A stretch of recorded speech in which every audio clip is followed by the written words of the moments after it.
Bismillahirrahmanirrahim. Assalamualaikum warahmatullahi wabarakatuh.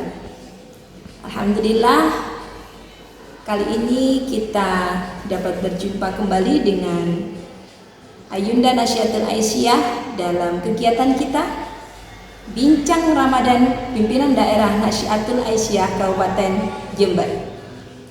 Senang sekali pada kali ini kita akan berbincang dengan salah satu sosok inspiratif dari jajaran pimpinan daerah Nasyiatul Aisyah Kabupaten Jember. Kali ini kita akan berbincang dengan Ayunda Ariftika Imro'atul Wardani. Assalamualaikum Ayunda. Waalaikumsalam Ayunda Erna. Gimana nih kabarnya Ayunda Tika? Alhamdulillah sehat. Keluarga juga sehat? Alhamdulillah. Alhamdulillah. Ayunda Ariftika ini kan di pimpinan daerah Nasyiatul Aisyah Kabupaten Jember adalah bendahara. Kemudian di SMK Mulia beliau juga bendahara, luar biasa sekali ya. Kemudian ada satu lagi yang menginspirasi kita, selain beliau aktivis di Nasyiatul Aisyah di sekolah juga, beliau juga adalah ownernya Ma'ata.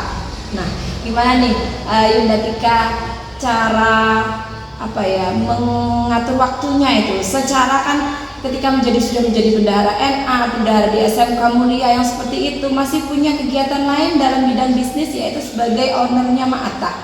Gimana nih cara ngatur waktunya gitu? Oke, Ayunda sekalian, Assalamualaikum warahmatullahi wabarakatuh.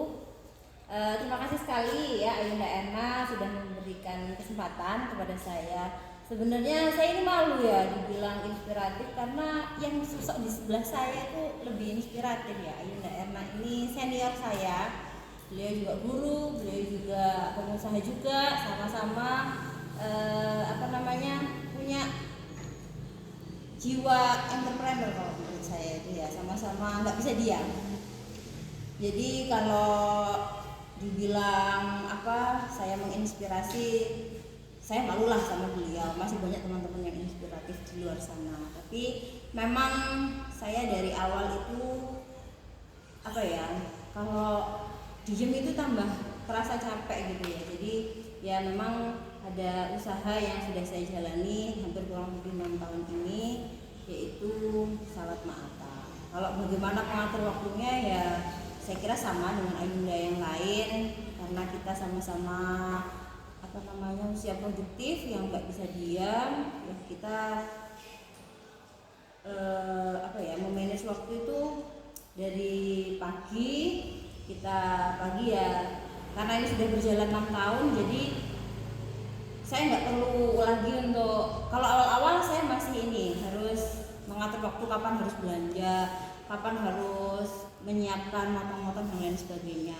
Kalau sekarang, kalau buah habis saya tinggal telepon, kalau mungkin pata habis juga saya tinggal telepon nanti dikirim, karena memang sudah punya rekanan yang percaya. Jadi begitu kita telepon, oke Mbak, kita kirim gitu. Sudah seperti itulah sekarang ini. Itu Kak. 3. Subhanallah ya.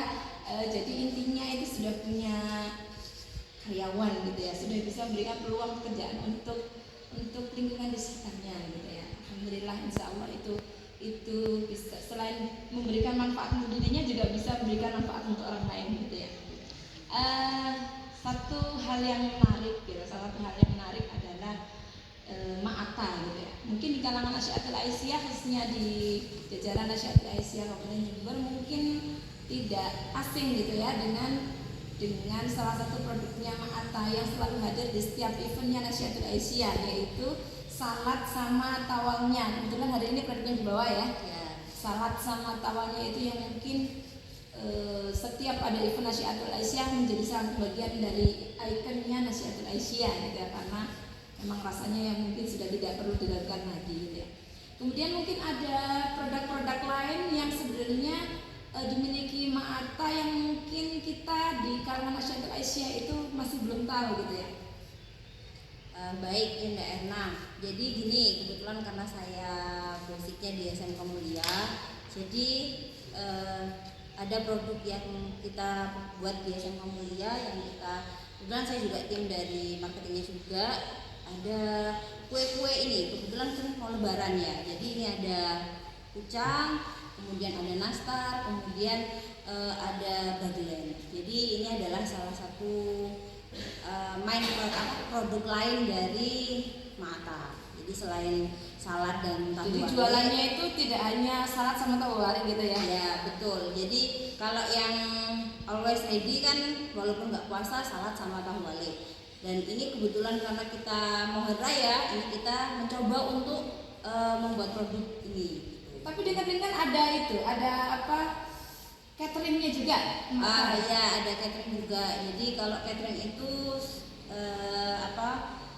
juga apa ya, anak usaha. Oh gitu ya. Ya. Jadi kita kembangkan manalah yang peluangnya bisa kita ambil ya kita ambil.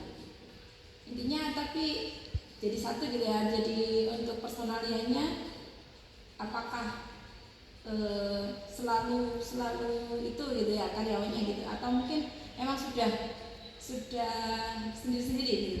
Kalau untuk kue kering itu ada sendiri. Jadi di Khusus SMK gitu ya? ini produknya di SMK. Kalau catering itu kan awalnya adalah dari Mulia Catering. Jadi dari SMK juga dari Mulia Catering. Tapi karena anak-anak itu kan kalau sudah kelas 2 di SMK Mulia itu kan lulus gitu kan, kerja gitu ya. Jadi harus ganti lagi terus ngajari dari awal. Jadi kalau untuk yang Mulia Catering itu ini ada karyawan yang juga sama dengan yang produksi salad sama tahu wali. Oh, jadi intinya yang menghindar juga dari mata gitu ya. Tetap kalau untuk dari bumbu dan lain sebagainya itu belum bisa saya berikan ke yang lain gitu, karena kan udah ciri khas ya. Jadi nanti kalau yang masak udah beda itu pasti orang akan komplain gini, ini bukan masaknya Ma'ata gitu. Ya, itu nanti akan pengaruh dengan kualitas ya, dan kepercayaan masyarakat gitu ya. Oke. Gimana nih omsetnya di bulan Ramadan? Secara kan ini pasti jadi ini juga frozennya gitu ya. Saladnya juga pasti kalau dibuat menu berbuka gitu ya. Belum lagi kue keringnya atau mungkin bahkan cateringnya yang tadi itu mungkin untuk takjil dan lain sebagainya. Gimana nih omsetnya di bulan Ramadan? Kalau berbicara omset jadi malu. Kalau bicara omset mungkin ya karena keadaan ekonomi juga sedang tidak baik-baik saja. Kalau dikatakan menurun tiap tahun tidak. Jadi tiap tahun pasti ada peningkatan karena itu tadi ada produk lain yang mendukung. Jadi gitu ya. Nggak hanya di salad aja. Mungkin nanti pas salad lagi menurun tahunya bisa naik. Kemudian catering juga naik gitu kan. Ada naik turunnya lah. Kayak menyesuaikan pasar gitu loh. Sekarang ya, apa gitu ya.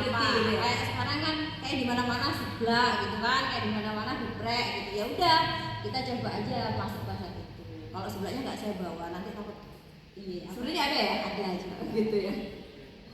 Ini gimana ini dengan sekarang kan dunianya dunia online dan offline gitu ya. Gimana nih kalau di Ma'ata sendiri perjuangannya antara yang online sama yang offline? Apakah seimbang atau mungkin ada yang lebih menonjol atau mungkin pilihnya yang mana gitu? Gimana nih? Kalau dari awal memang saya pribadi itu konsepnya adalah online. Kenapa? Karena waktu awal berdiri itu sebelum corona 2019, saya mikirnya gini, kalau saya buka stand nanti saya kan nggak mesti di rumah itu jam berapa sampai jam berapa. Bisanya waktu pulang sekolah atau pagi sebelum sekolah. Nah kita kan nggak mau bikin orang kecewa. Nah makanya kita pilihnya online. Jadi ready-nya jam segini sampai jam segini gitu kan. Nggak ada batasan waktu ya kalau online ya? Ya. Jadi bisa kalau misalkan diambil malam apa diambil siang gitu kan kita bisa nyiapkan dulu gitu. Jadi kalau offline alhamdulillah tahun ini kita nggak ada offline. Ada sih offline di reseller yang di pinggir jalan itu tetap kita jalan. Cuma kalau omset tiap online itu lebih banyak karena online juga kalau menurut saya itu lebih efektif ya. Ya, karena kan saya makanan jadi. Kalau misalkan kita buat mengurangi risiko gitu, gitu. Kalau di kita bikin offline kadang nggak laku dan lain sebagainya. Ada nggak itu rencana atau keinginan untuk punya outlet sendiri gitu, Ma'ata gitu, punya jalan yang keren gitu mungkin? pengennya sih punya ya, punya, tapi ya itulah masih kita mengumpulkan juga.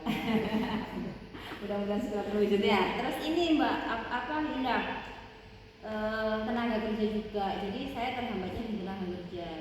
Biasanya udah cocok nih sama satu orang, terus ada kendala, apa dia resign dan lain sebagainya, itu kan kita perlu ngajarin lagi. Nah itu yang bikin hambatan buat bikin offline belum bisa terlaksana kan.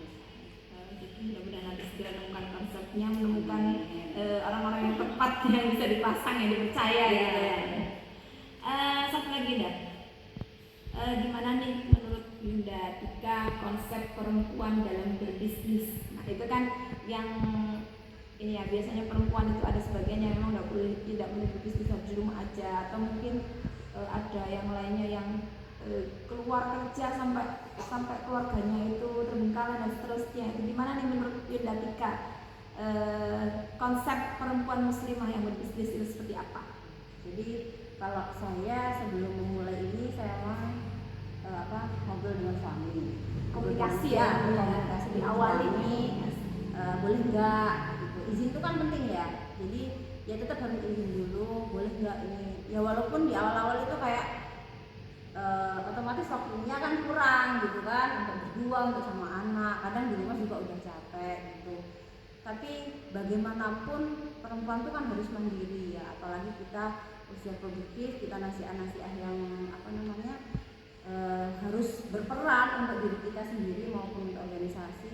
Kalau menurut saya ya memang harus kita bergerak gitu ya. Kita nggak hanya bergantung kepada suami gitu kan, apalagi dalam kondisi ekonomi kita yang keadaannya sekarang kan nggak baik-baik saja ya.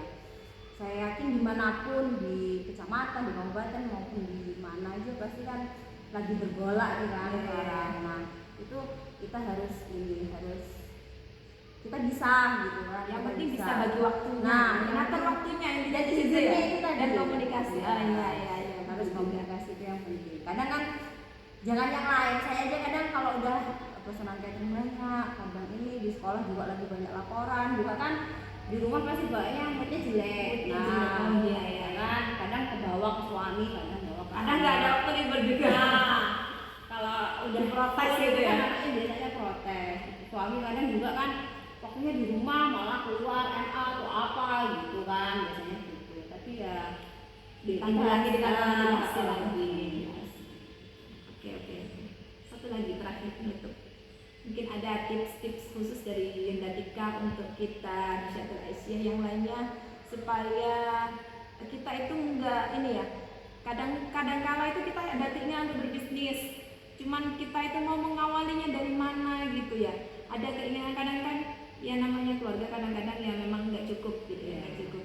Kita pingin cuman kita nggak ngerti cara memulainya gimana gitu. Mungkin ada tips-tips khusus dari Yunda gitu ya. Mungkin pas kita apa modalnya yang kita bayangkan mau mulai itu modalnya dari mana dan seterusnya. Mungkin ada tips dari Yunda Tika supaya kita itu bisa memulai bergerak gitu ya untuk Nasyatul Aisyah supaya mulai menggerakkan ekonomi itu gimana? Kalau menurut saya sesuatu itu nggak harus besar dulu. Jadi dari hal kecil ya. Jadi kita mulai mungkin ya nih saya nggak punya modal. Kita kan di Nasi A, di Muhammadiyah itu kan banyak jaringannya. Jadi kita bisa tanya-tanya, mungkin ada nggak grupnya kewirausahaan yang kita bisa gabung. Nanti tahu di sana ada mbak itu punya usaha ini gitu kan. Saya mau jadi resellernya dulu. Nah gitu kan sambil kita jalan. Terus yang terpenting adalah kita jangan malu memulai itu. Jadi, mengawali ya, harus berani mengawali apapun itu. Nanti pas gini, sekali jualan nggak laku, udah deh nggak jualan. Nah itu jangan ya, jangan intinya istiqomah gitu ya. Jadi iya Mak kan bilangnya gitu, soalnya ini punya sokongan dan lain sebagainya, bukan. Jadi saya pernah gitu ya sehari mau dapat 100.000, 50.000 itu susah, tapi ya udah tetap aja selagi kita konsisten, insya Allah pasti akan ada jalan yang memudahkan. Dan juga kalau saya niatkan pokoknya saya berusaha itu untuk beribadah gitu. Pastinya ya jangan lupa disisihkan untuk sedekah. Akan ada lah jalan itu, pasti Allah akan ada dari mana saja gitu ya. Terima kasih Yunda Artika, baik sahabat Nasyiatul Aisyah. Demikian tadi bincang kita dengan Ayun dan Ariftika yang insya Allah sangat menginspirasi kita. Mudah-mudahan kita semuanya, Ayunda semuanya dapat mengambil hikmah dari perbincangan kita hari ini, supaya mudah-mudahan juga buat teman-teman yang usahanya sedang berusaha, usahanya akan semakin lancar. Mudah-mudahan yang belum memulai usaha tapi ingin memulai usaha, mudah-mudahan akan disegerakan oleh Allah, dimudahkan supaya kita bisa memulai usaha kita, dan mudah-mudahan bisa kayak mata gitu ya, sampai segede gitu gitu ya. Terima kasih. Akhirnya kurang dan lebihnya kami mohon maaf apabila ada kurangan. Albirru man ittaqa. Wassalamualaikum warahmatullahi wabarakatuh. Waalaikumsalam.